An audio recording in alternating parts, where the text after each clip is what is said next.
우리에게 주신 하나님의 말씀 마태복음 1장 16절에서 23절 말씀입니다. 이 말씀을 교독해서 읽도록 하겠습니다.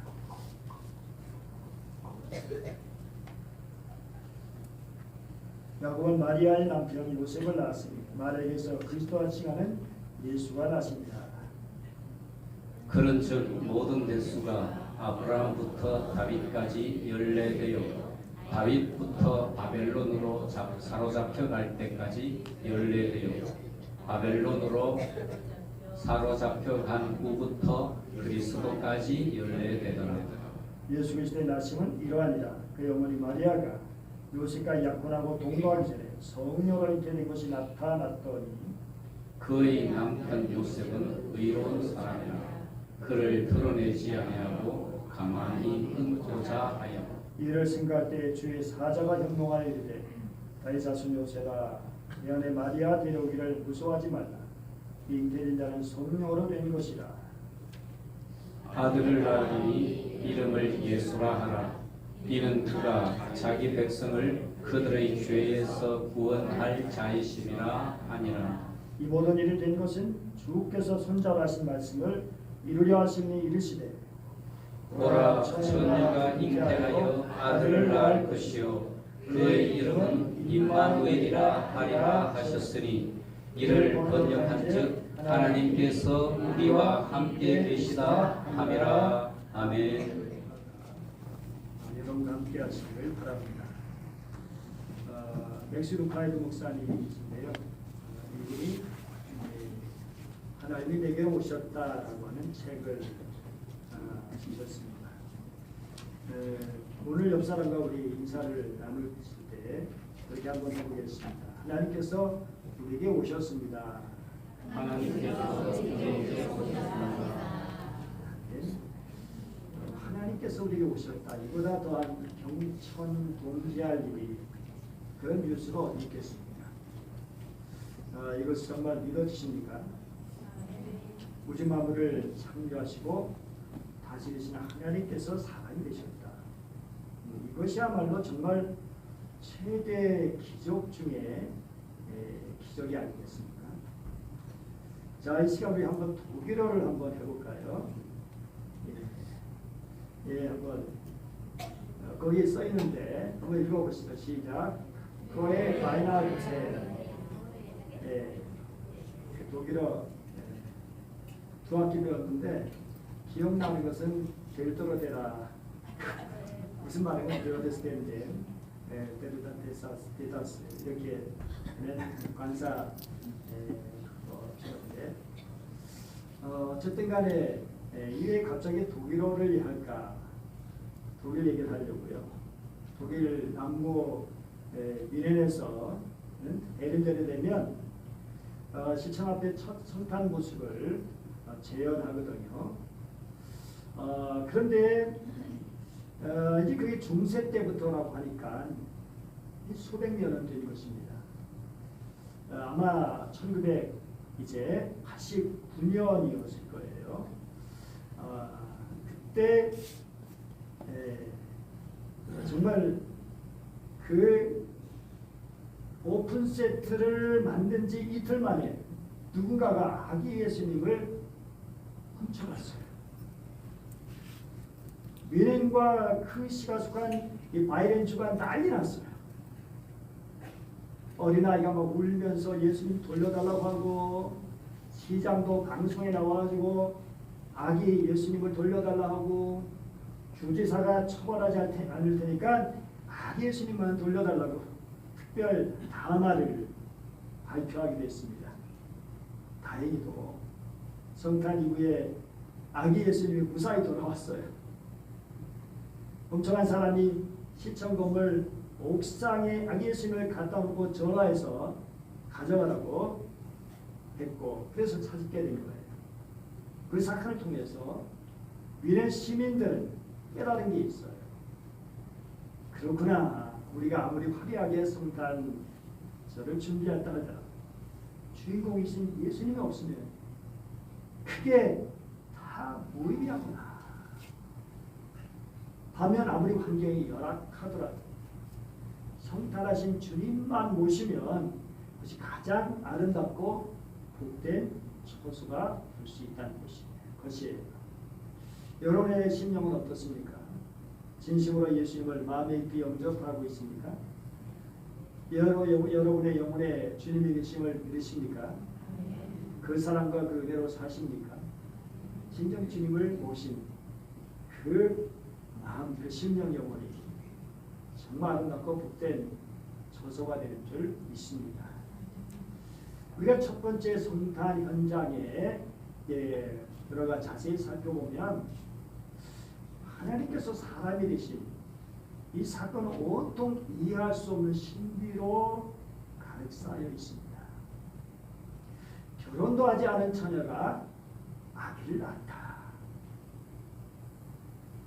그리고 하나님께서 자신의 생존도 책임지지 못할 갓난아기로 오셨다.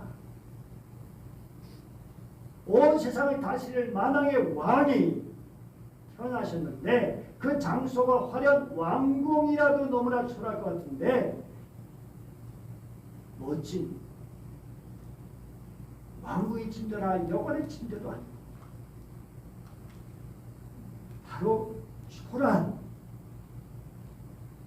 짐승들의 냄새가 나는 먹이통에 의식이 되었다는 사람. 그렇게 그토록 기다렸던 메시아가 오셨건만 사람들이 그를 알아보고 영접한 사람이 소수 몇 사람뿐이 안 됐다는 거예요. 그들조차 뜻밖의 사람들이었다는 거예요. 온통 이해할 수 없는 신비로 가득 차 있습니다. 정말 냄새나고 거칠고 추웠던 양과 염소의 축사가 성탄의 현장이었습니다. 통상 낙관이라고 하는데 이게 맞자는 말이 들어가죠. 그런데 베들레헴 거기에 말 키우는 데가 없습니다. 낙관이 있을 수가 없어요. 그래서 일반적으로 외양간이라는데 외양간은 또 우리 소가 생각나죠. 소도 아니고요. 양과 염소가 이렇게 보호를 받는 그런 것입니다. 어쨌든 간에 주님께서 탄생하시니까 그 외양간에 하나님의 영광이 가득 차고 천군 천사가 나팔을 불고 별을 비치고 목자가 달려오고 동방박사가 찾아와서 아기 예수께 예물을 드리고 웬일입니까? 가장 초라하고 남랬던 외양간의 졸지에 세상에서 가장 아름답고 거룩한 성지가 된 거예요. 마찬가지입니다. 내 안에 성탄하신 주님을 모시면 어둡던 마음이 당장에 밝아져요. 노차던 내 심령이 거룩해집니다. 메마르고 그늘진 삭막했던 내 가정이 하나님의 영광으로 풍성해집니다. 오늘 성탄하신 주님을 여러분의 심령, 여러분의 가정에 정말 귀하게 모실 수 있기를 간절히 바랍니다. 여러분 성탄 관련 비밀 진리를 몇 가지 짚어볼 텐데요. 우선 족보입니다. 우리 17절 말씀을 우리 한번 같이 보도록 할까요? 시작. 그런즉 모든 개수가 아브람부터 다윗까지 14대요 다윗부터 바벨 사로잡혀갈 때까지 14대요 바벨론으로 사로잡혀간 때부터 그리스도까지 14대. 계속 반복되는 말이 뭐죠? 14대. 왜 주님의 족보를 14대 단위로 그렇게 편집했을까? 성경에 말씀하신 완전수가 7이잖아요. 근데 7이 두 번 겹치는 게 14입니다. 그러니까 얼마나 정말 더 완전하겠습니까? 그런데 14가 한 번으로 끝나는 게 아니에요. 몇 번이요? 몇 번이죠? 3번입니다. 3번. 그래서 42대. 여러분 우리 사람들이 뭘 좋아하죠? 30판을 좋아해요. 30판. 유대인도 30판을 좋아해요. 우리가 승부를 가릴 때 한 번은 아쉽지 않아요. 두 번은 뭔가 억울하고 그래서 세 번 해야 확실하고 미련이 없게 돼요. 유대인들 주님의 성탄에도 30판이 적용되고 있어요. 이렇게 세 분이 두 번이나 겹치고 그게 다시 30판을 거듭하고 있습니다. 이것은 역사상 가장 완전하고 완벽한 시점이 주님이 탄생하신 것이라는 거예요. 그때 첫 성탄절은 동서남북 어디에도 손이 없는 유사일의 가장 귀한 날. 따라서 주님은 결코 우연하게 그때 그날에 탄생한 것이 아닙니다.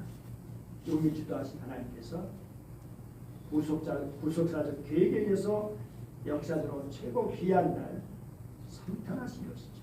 그 사실을 전하기 위해서 14대가 무려 3번입니다. 누가복음 3장에도 주님의 족보가 나오는데 여러분 몇 대일까요? 거기는 23절부터 38절까지 세보면 77대입니다. 7이 2개나 들어가 있습니다. 더없이 완전한 시점에 주님께서 탄생하셨다. 완전하신 주님께서 한 채 오차도 없이 우연이 아니라 필연적으로 성탄이 성사되었다는 것입니다. 다음은 성탄 현장 마태복음 2장에서 확인할 수 있는 것처럼 베들레헴이죠. 다윗의 동네입니다. 다윗의 아버지 이새의 고향이고 다윗도 거기서 태어났고 그래서 베들레헴은 다윗 후손의 집성촌입니다. 다윗 가문의 원족지이죠. 그런데 요셉이 무슨 일인지 나사렛까지 살다가 이제 호적령이 떨어지니까 이 만삭이 된 마리아를 데리고 나사렛에서 베들레헴까지 가게 됐다가 거기서 출산하게 되는 것입니다. 호적령이 없었다면 그냥 나사렛에서 출산하는 거예요. 근데 이것도 필연적인 것이죠. 예수님 반드시 다윗의 동네인 베들레헴에서 탄생하셔만 했기 때문에 어제 우리가 말씀을 본 것처럼 이가서 5장 2절 베들레헴 에브라다야 너는 유다 족속의 작을지라도 이스라엘 다스릴 자가 내게서 내게로 나올 것이라. 그의 근본은 산고의 영원에 있느니라. 이 베들레헴은 히브리어로 벳이란 말은 집이란 말이고요.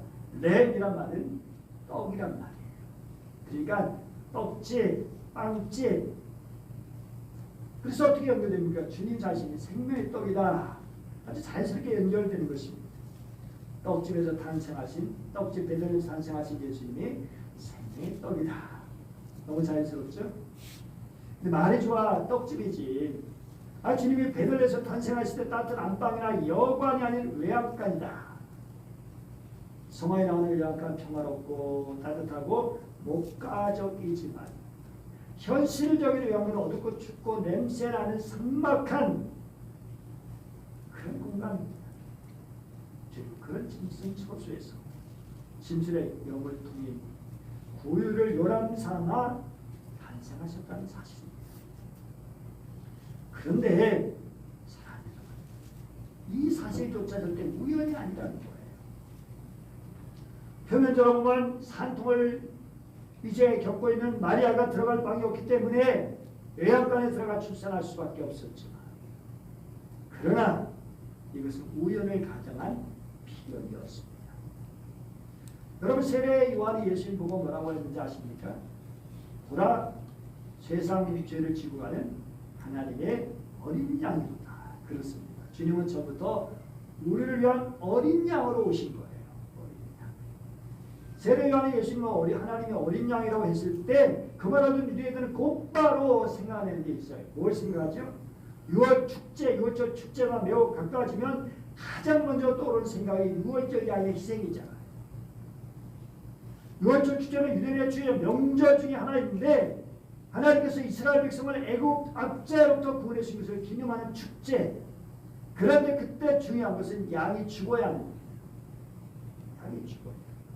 그 양의 피를 흘려야 되는 겁니다. 그 피를 발라야 되는 것입니다.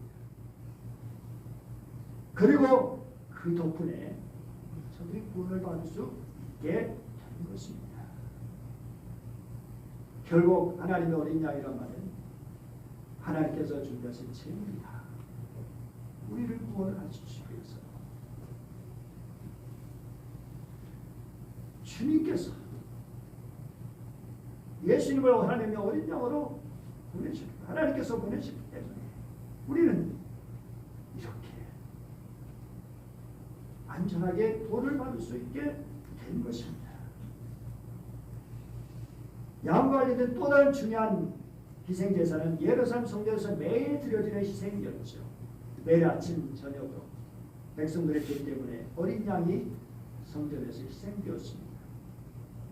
다른 모든 희생제사 마찬가지로 이런 매일 희생한 사람들에게 십자가를 진 그리스도의 완전한 희생을 가리키기 위한 것이었습니다.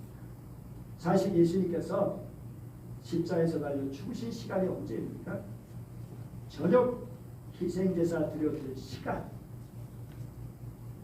당시 유대인들은 예레미야나 이사야같이 구약 선자들이 이제 잘 알고 있었는데 거기 어떤 말씀이냐면 도살장으로 끌려갈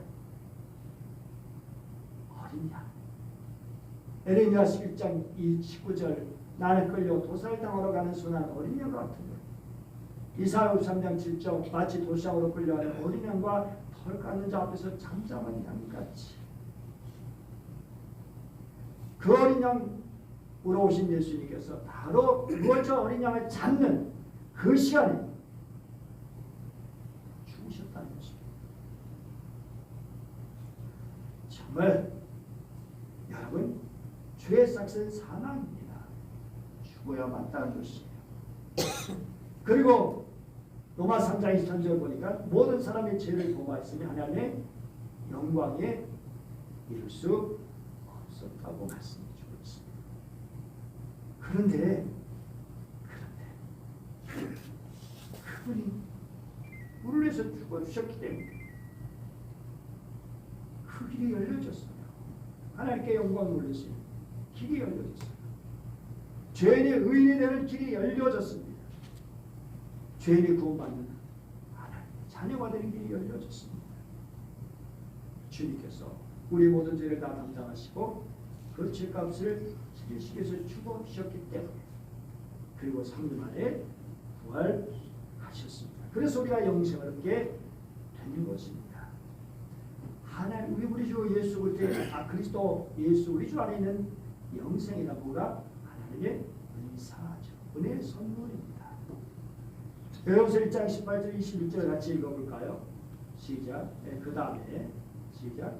너희가 알거니와 너희 조상이 물려준 헛된 행실에서 대속을 받은 것은 은이나 금같이 없어질 것으로 된 것이 아니고 오직 흠없고 점없는 어린 양 같은 그리스도의 보배로운 피로 된 것이니라. 그는 창세 전부터 미리 알린 바 되시이나 이 말세에 너희를 위하여 나타내신 바 되었으니 너희는 그를 죽은 자 가운데서 살리시고 영광을 주신 하나님을 그리스도와 말미암아 믿는 자니 너희 믿음과 소망이 하나님께 있게 하셨느니라. 하나님의 어린 양 너무나 중요한 예수님의 정체성입니다. 주님께서 우리를 위한 희생양으로 오셨는데 그러면 어린 양이 태어날 곳이 어디입니까? 안방입니까? 어린 양이 왕궁에서 태어납니까? 아니죠. 어디서 태어나요? 당연히 외양간에서 태어납니다. 축사에서 태어난 것이죠. 희생양의 정체성에 맞게 예수님께서는 탄생하신 것입니다. 그리고 외양간에서 희생양의 운명으로 탄생하신 것 그 성탄 자체에서 예수님 자신의 죽음까지도 우리에게 보여주시는 거예요. 그러므로 성탄의 속에 대속의 십자가를 볼 수가 있는 것입니다. 누가복음 2장 12절 말씀 같이 읽어볼까요? 누가복음 2장 12절 시작. 너희가 가서 강고에 사여 부의 그에 있는 아기를 보리니 이것이 너에게 표적이니라. 강고가 뭐죠?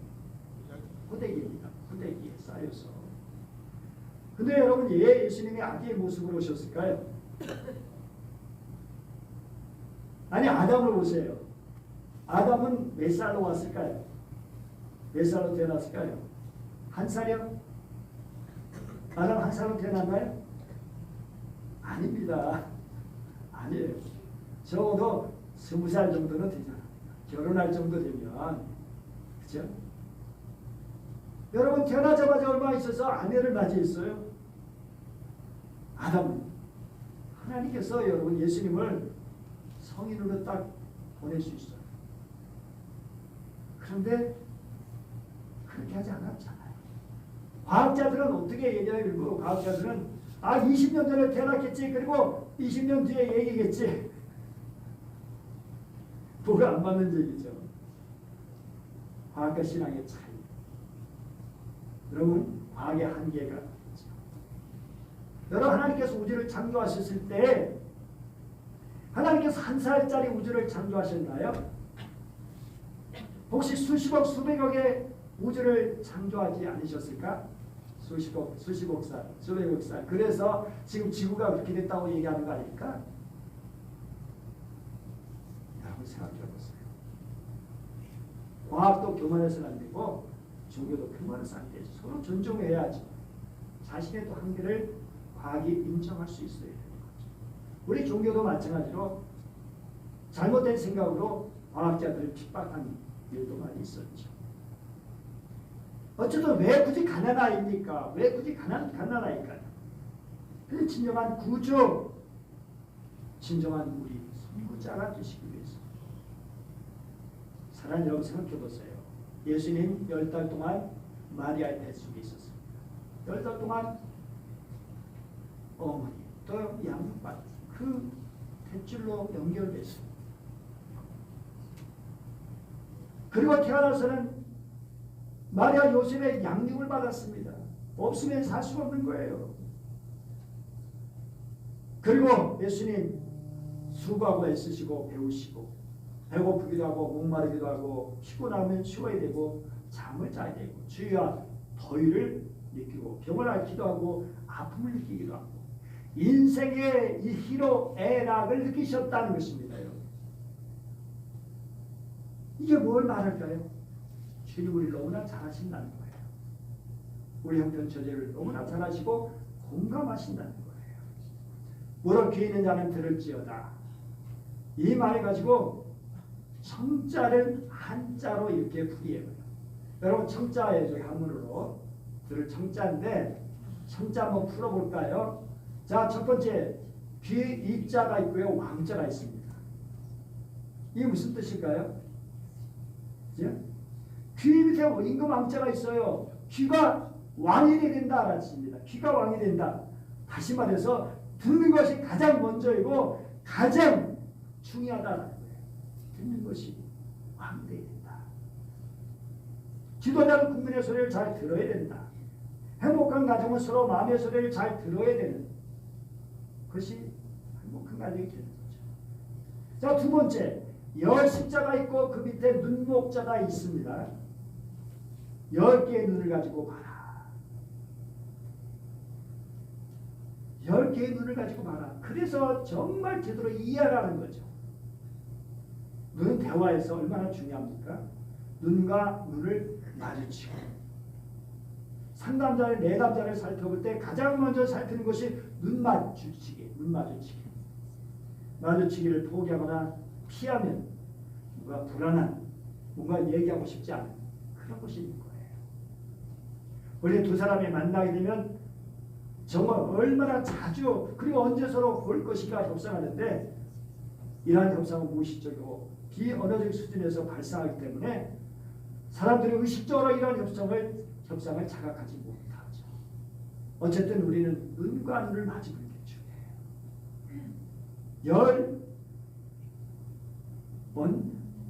열 십자에다가 눈목자 10개의 눈을 가지고 봐라.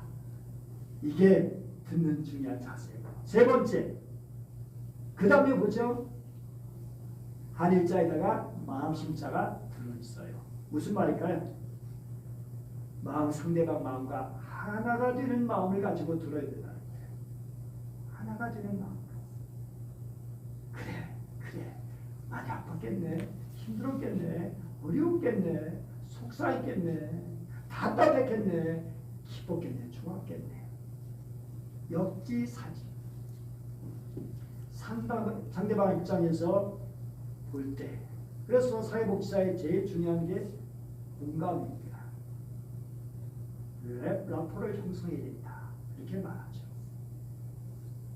공감이 있을 때, 공감적 경청이 있을 때 제대로 듣는 거예요. 자, 그런데 이 청자를 제일 잘하시면 누굴까요? 답이 뭘까요? 예수님이시네요.